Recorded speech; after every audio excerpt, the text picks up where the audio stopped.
It's the Unhappy Hour. Broadcasting to you from the Milky Way Galaxy, my name's Brian Engelman, and this is the Unhappy Hour. Thank you for joining us.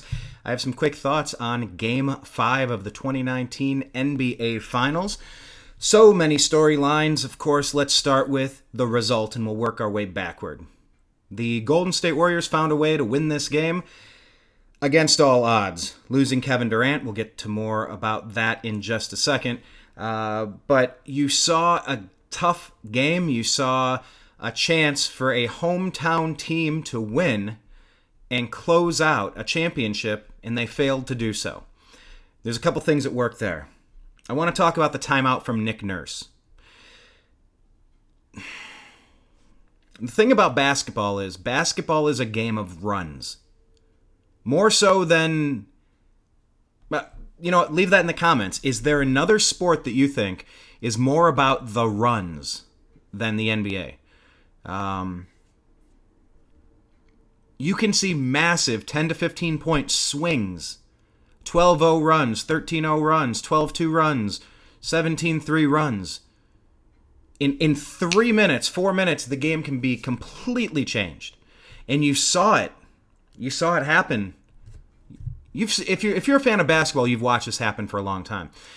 And toward the end of the game, with just a few minutes left, Kawhi Leonard was on fire. What was it? At the 10 straight points, a couple trips down the court, three-pointer, a two-pointer. Really pulled the Raptors ahead into a commanding position, into a really nice spot. With just a couple minutes left, rookie head coach Nick Nurse of the Toronto Raptors called a timeout. Now, at the time, I didn't like the move. Then I listened to the crowd as the television feed went to commercial, and I said, this crowd is going to be going bananas for the next few minutes. This is going to be tough to deal with if you're the Warriors. All right, I guess I see what's going on, trying to ice the other team. Just let the crowd go bonkers and keep the energy up. Then, watching it play out, you saw the Splash Brothers hitting a few threes, culminating in the Raptors having one final chance to win it, down by one. Kawhi gets double-teamed, kicks it over to Van Fleet. Van Fleet over to, I almost called him Van Exel. Van Fleet over to Kyle Lowry, takes a shot, misses it in the corner. Now, I just want to talk about the logistics of the plays that you saw there. Number one, before we even get to the plays, I think it's clear that the timeout was a mistake. The Warriors were tired. The Warriors were on the ropes. And you know what? When you have the champ on the ropes, you don't stop swinging. You just try to finish him off. Because taking a champion out is one of the toughest things you can do. By the way, hello to Robert, Dwayne, and everybody watching on the Facebook group, and everybody over here watching on YouTube. Subscribe on YouTube. We have a new YouTube channel, youtube.com/TheUnhappyHour Sports Show, I believe. Brand new, it's going to be sports only. And then over here, it's a private sports group called The Unhappy Hour Sports Show, a support group. The Raptors were on a run. What's that line from Wag the Dog? Never change horses in midstream. You know, it's like don't elect a new president when you have a president. You're in midstream and things are going well. Don't call a timeout if you're on a run. If you're on a run, it's like when you're in Vegas and you're betting, you're winning. Ride that out until that's done, then walk away. You don't preemptively walk away. Now, I know in my lifetime, I've probably given advice to friends who were on massive runs.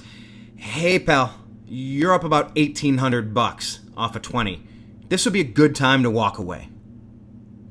Now, I have given that advice. So I understand what was going on with Nick Nurse. You're in a good spot. Put your head together. Calm yourself. Make sure that you're in a good headspace. We got this right where we want it. Let's make sure we execute the final couple series, and we'll take this thing home and win a championship. I understand it, but in hindsight, bad move. If there's one thing that it reminds me of the Cleveland Indians against the Cubs. This was after Rajai Davis hit that, was it 2-run home run? 2 or 3-run home run? 2-run home run. Game 7, all of the momentum had swung back to the Cleveland Indians, and then the heavens exploded with precipitation. It was a rain delay. It killed all of our momentum, and the Chicago Cubs found a way to win that World Series, Game 7. the momentum was stopped. So Nick Nurse made a big mistake. Boogie Cousins made a couple of big mistakes too. The moving pick, the moving screen, really dumb in the last minute, and then the goaltending, really dumb. Now that was a close call.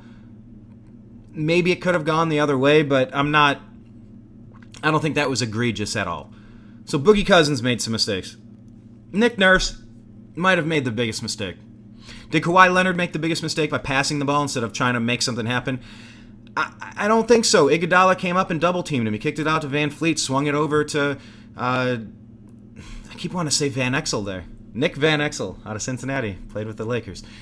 Swung it over to Kyle Lowry. Now, here's somebody that's not getting enough grief here. If you're going to fault the coach, if you're going to fault the rookie head coach of the Toronto Raptors, Nick Nurse, for calling that timeout, you got to fault veteran Marc Gasol for not screening out Draymond Green. It was a horrible effort to screen him out because Draymond came flying, high charging, arm extended, large wingspan. That shot did not have to be that complicated if Gasol would have focused on setting the pick to let the guy behind him take the shot. So nuts and bolts, I wanted to get those out of the way. Basketball is a game of runs. I don't think they should have broke horses in midstream there. Gasol needs a lot more of the responsibility for this. I don't think Kawhi is getting a lot of the blame. Which is good because I don't think he really deserves it. Lowry getting roasted a little bit for a horrible shot hitting the side of the backboard when it counts, but it was good defense. And it was good defense because Marc Gasol didn't do his job. All right. So that's point number one. Game of runs. Gasol. X's and O's. Klay Thompson and Steph Curry did a really good job getting the team back by hitting a couple of threes right there in the last couple of minutes, turning the game completely around when it looked out of reach, when it was done. Never underestimate the heart of a champion. Point number two I want to make. Wait, hold on, I'll say that again. Point number two that I'd like to make about the Game 5 in the 2019 NBA Finals between the Raptors and the Warriors, Kevin Durant's injury. So there's a couple components here. Did he rush back too soon? If he felt like he could have played, it's up to him to come out and play. You have a championship on the line. That's your legacy on the line. You have every right to play if you want to. And I don't care, did the Warriors rush him into playing? Doesn't matter what the Warriors say. The front office, the players, doesn't matter what anybody on Twitter says. We know that Durant is thin-skinned. He has burner accounts, extra Twitter accounts. We know that he really cares what other people think. So fine, maybe it got to him, maybe it was bullying. Okay, you're a grown man. You're hundreds of millions of dollars. That decision is squarely on Kevin Durant and Kevin Durant only. He looked good. He was bouncing around, doing those dances, seemed nimble in the hallway. And I was somebody who was questioning, hey, is this a guy that's phoning it in? Is he just looking for his payday? He's going to go as a free agent to the Knicks or somebody next year? I questioned his heart. I'm allowed to, and you don't need to respond to me. And I'm allowed to wonder that because it's sports and we're speculating about every component of the game. Kevin Durant thought he had something to give, and look, in the first quarter, he sure had a lot to give. He was knocking the shots down. He looked fantastic.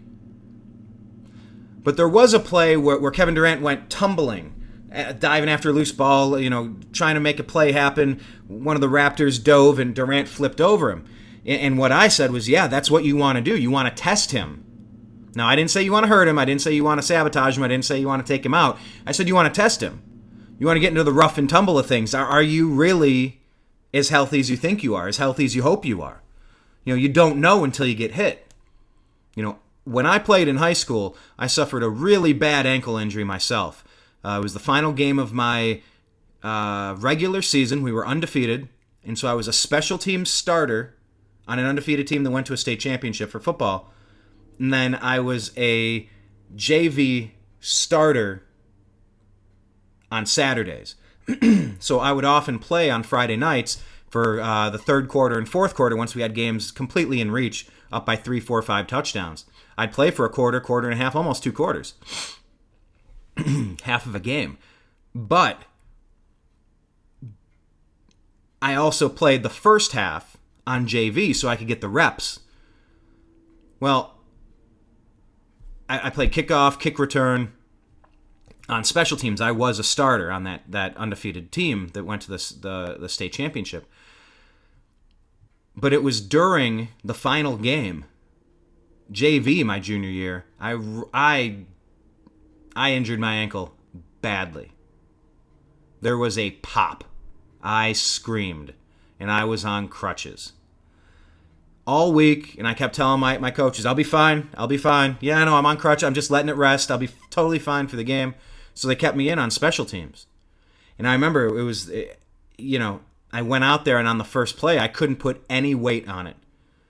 And I hobbled back, and when I turned to try to block, I just went straight back onto my back. I had nothing. I couldn't plant off of my foot, my heel.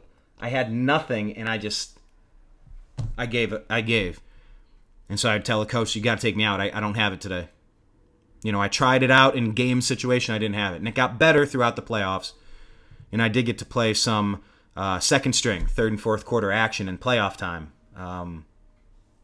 Really valuable time, valuable experience. But anyway, as far as Kevin Durant, if he was injured for the month, cut him some slack. Injuries are real. And that's what makes sports such a wild card. You never know when somebody's going to get an injury that's going to limit, a potentially great thing. They are the ultimate wild card when it comes to sports. In Texas Hold'em, you can have all the mathematics right, but you can get burned on the river, burned on the flop, burned on the turn. You could have all the math on your side that you want, but it doesn't mean it's going to work out. Kevin Durant can have all the skill in the world, but it doesn't mean he's going to stay healthy for it. So he thought he had something to offer. He came out. He gave it a shot. And he actually looked good for a few plays. He looked a lot better than I looked after my ankle injury. And then it blew. Then his Achilles blew. Gruesome. And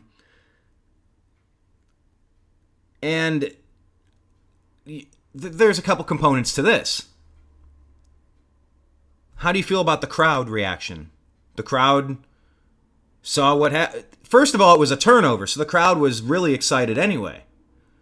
And then they saw that Durant was down. Maybe the second best player in the NBA.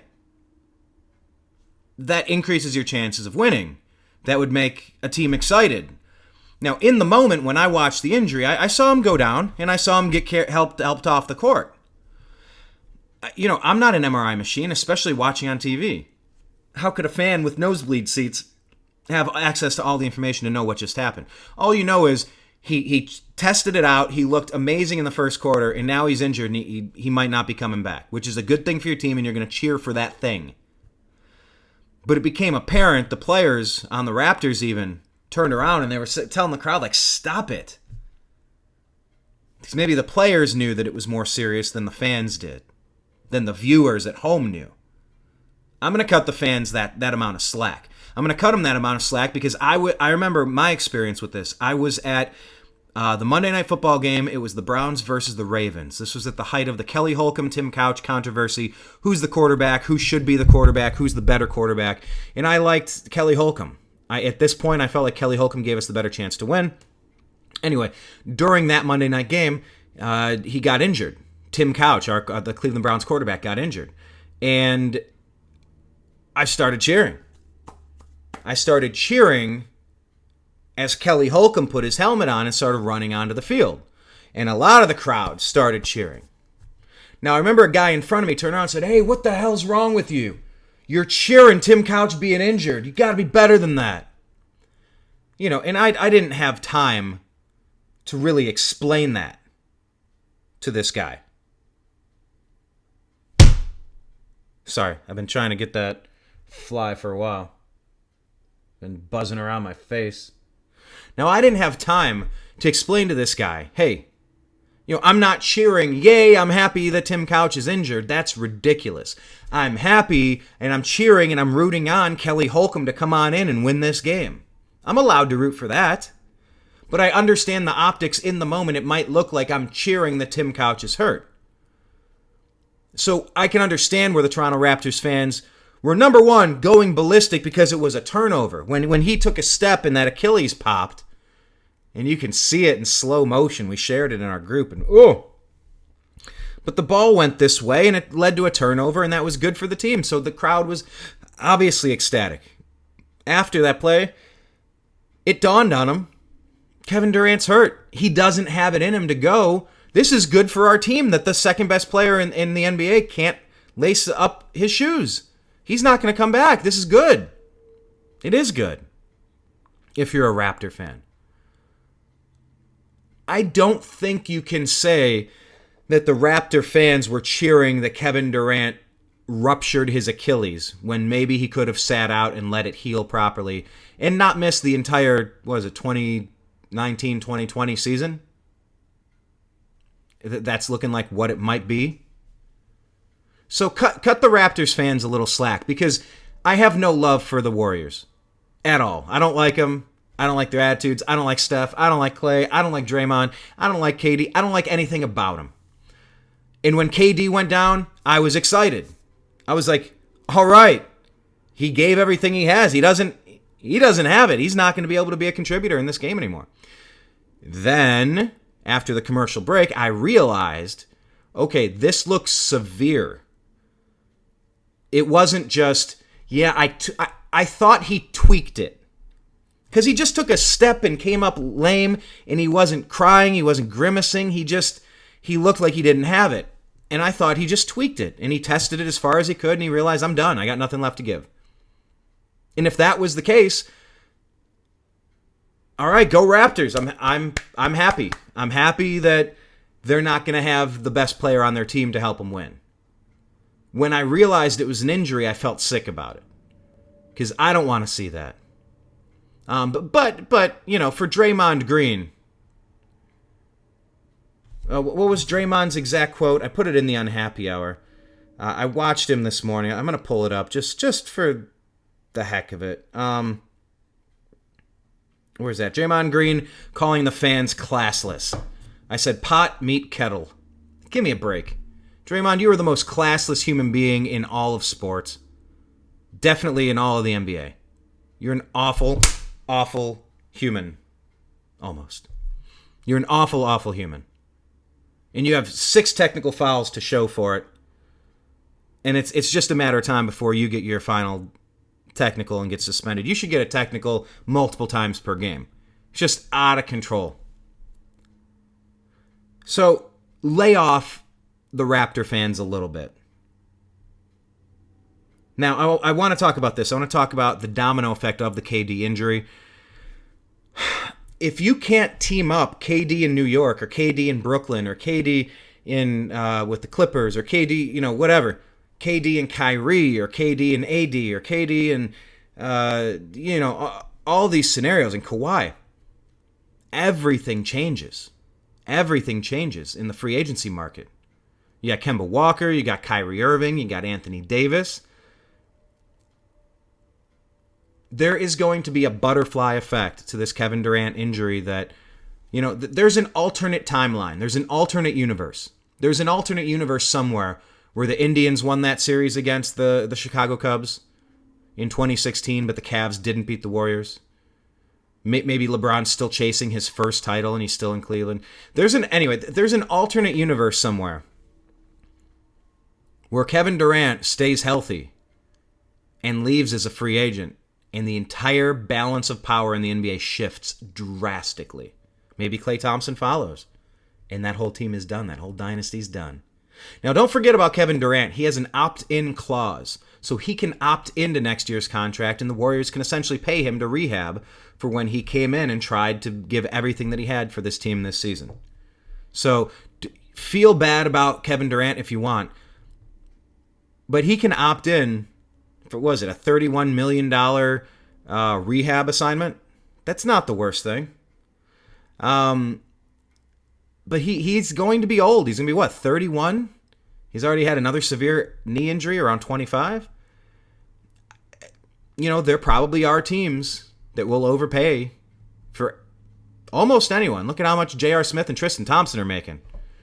Geez, somebody shared the Cleveland Cavaliers upcoming season payroll. In the comment below that won the day was, geez, this is probably what gave Dan Gilbert his heart attack or his stroke. looking at how much we're paying some of these guys that are just not worth that amount of money. All right, maybe a joke in slightly poor taste, and prayers and continued well wishes to Cavaliers owner Dan Gilbert. But there's a butterfly effect to this Kevin Durant injury. We're not going to know what the NBA might have looked like had he remained healthy. I don't know if that's a good thing or a bad thing, but it's an interesting thing to consider.